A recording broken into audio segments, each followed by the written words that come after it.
Graham Norton has never been the professional, a host who could deal with chaos, laughter, awkwardness, and even silence without breaking a sweat, turning nearly every celebrity encounter into fun TV. But as he once confessed with a wry smile, even he has his limits.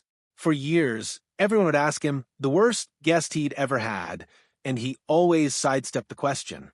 Don't want to upset anyone naturally, he said, never intending to burn bridges in a field based on reputation and charm. But eventually Norton, 62 now with decades under his belt of television work, at last came clean. He revealed that there were some guests who excelled not for their wit, charm, or interesting tales, but rather for the opposite. 6 names actually that have joined his personal mental roll call of the most challenging. Some were disorganized, some uninterested, and some downright unpleasant. And perhaps most shockingly of all, he singled out Harvey Weinstein as the worst individual guest of his decades-long run. Once he began speaking candidly, the stories flowed, each one revealing the strange, cringeworthy, or excruciating moments when the famously smooth-running Graham Norton show nearly derailed. If this kind of story touches your heart, if you're someone who cares about truth, responsibility, and speaking up for the voiceless, please like this video, subscribe to our channel Star Vault TV, and share it with someone who should hear it. Let's get started. When most people think of the Graham Norton show, they picture a red couch filled with celebrities laughing together, cracking jokes, and sharing anecdotes with Norton himself leaning in, twinkle-eyed, egging them on while the audience roars. But not all guests fall into that equation. In 2013, Mark Wahlberg was a guest who gained notoriety not for what he had to say, but because of the absolute destruction he created on set. Before the cameras even began to roll, the mayhem started. Wahlberg, according to Norton's own later description, arrived clearly drunk, already relying heavily on the boost of booze. While some of the guests recoil into themselves when intoxicated, Wahlberg did not. He bulldozed through discussions, constantly interrupting and transforming what could have been good-natured joking into unsteady unawkwardness. Rather than conversing with his co-guests, with Sarah Silverman being one of them that night, Wahlberg took over, uttering coarse comments and unstable jokes that disrupted the flow of the show. Among the most memorable was the time Wahlberg, laughing and slurring, bodily crawled onto Graham Norton's lap. For a host accustomed to testing limits with wit, the moment was not saucy, it was transgressive. Norton's body told it all. He visibly squirmed, his smile strained, his shoulders tense, but went on as always, keeping the show moving.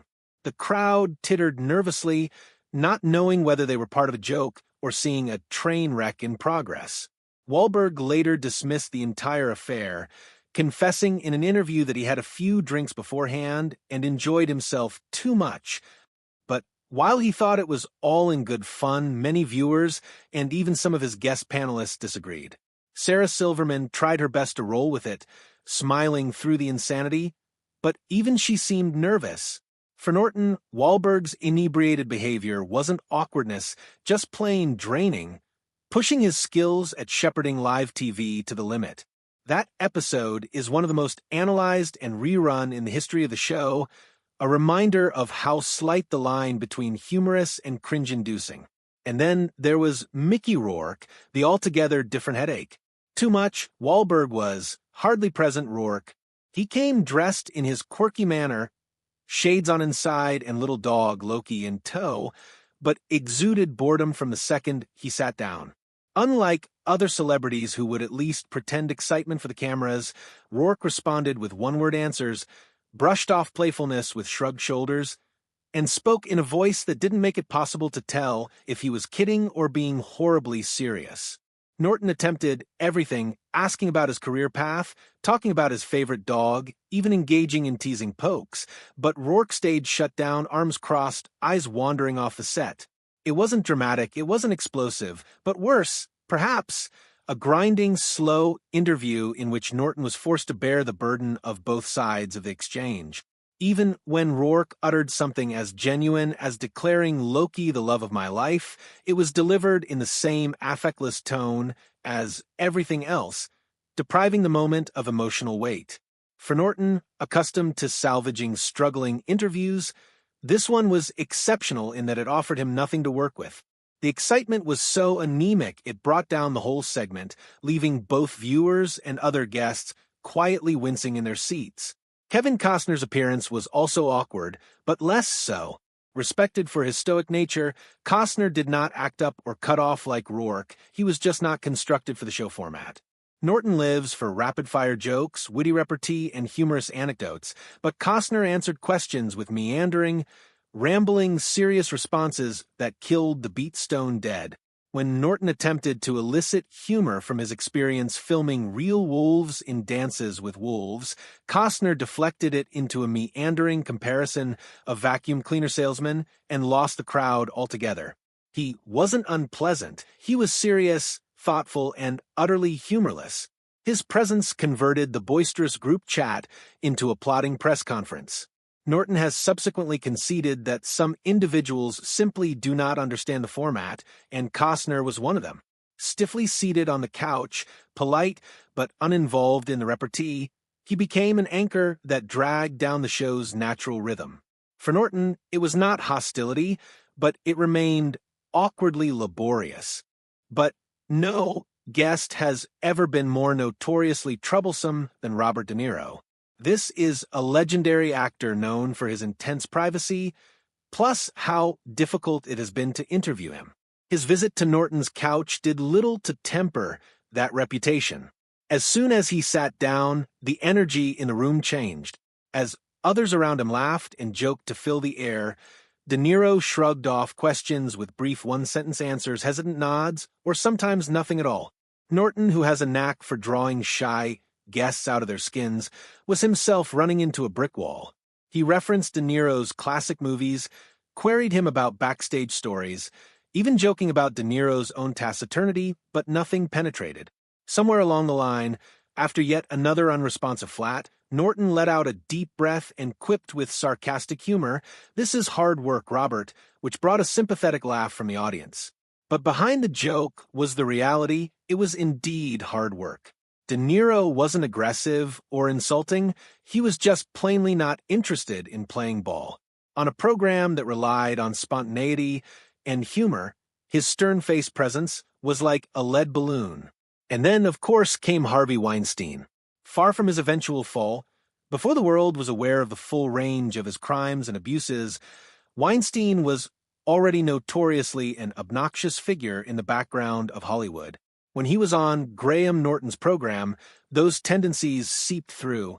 In contrast to guests like comedians or actors who are there to be entertained and tell their tales, Weinstein wasn't an entertainer, he was a producer and a man with a reputation for dominating any conversation. Throughout the evening, he interrupted other guests, shuttled over Norton in mid-question, and redirected every topic back to his own success. He boasted of movies he'd produced, awards he'd received, and stars he'd allegedly discovered, speaking always in tones of smug self-praise. His egomania drew the breath out of the air.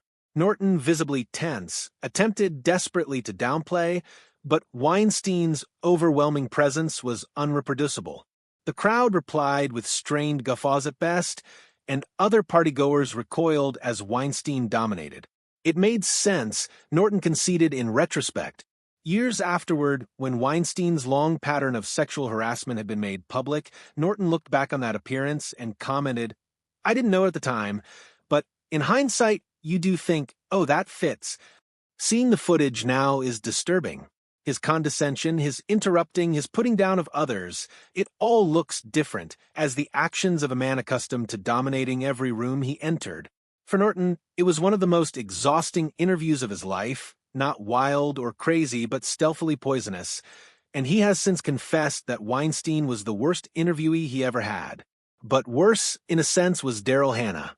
In contrast to Weinstein, Wahlberg, or Rourke, Hannah wasn't obnoxious, out of control, or intoxicated. She just flat out refused to participate. It was as if she wasn't present the moment she sat on the red couch. Norton, who could get even the most introverted of visitors to crack up, got nothing. One-word answers, sometimes two-word answers.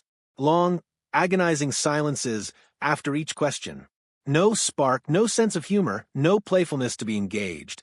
Norton eventually referred to the experience as excruciating, confessing that it was the one time that he had no place to be.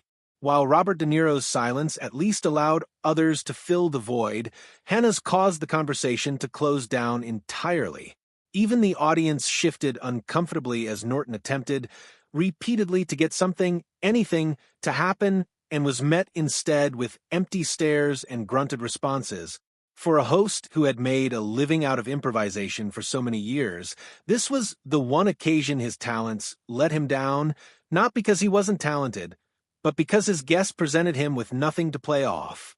Norton has never been coy since then when questioned as to who his worst guest was. It was not a tipsy actor, an ego-tripping producer, or an irascible legend. It was Daryl Hannah, who just sat there looking as though she had been half-dragged onto the stage. These 6 visitors, Wahlberg, Rourke, Costner, De Niro, Weinstein, and Hannah, are a diverse range of challenges from incivility to taciturnity, arrogance to withdrawal.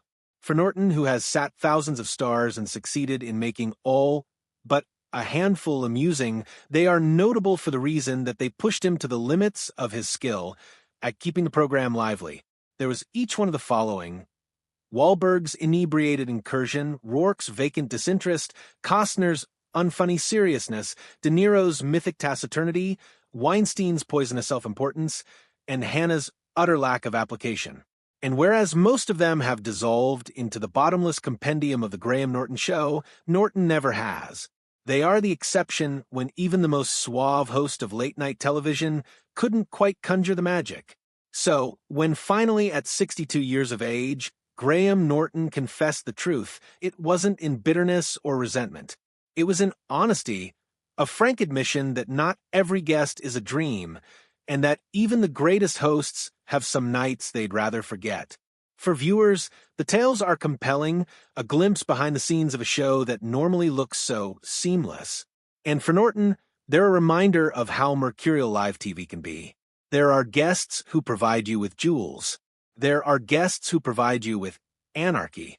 And there are guests, as he concedes now with an exasperated grin, who provide you with nothing.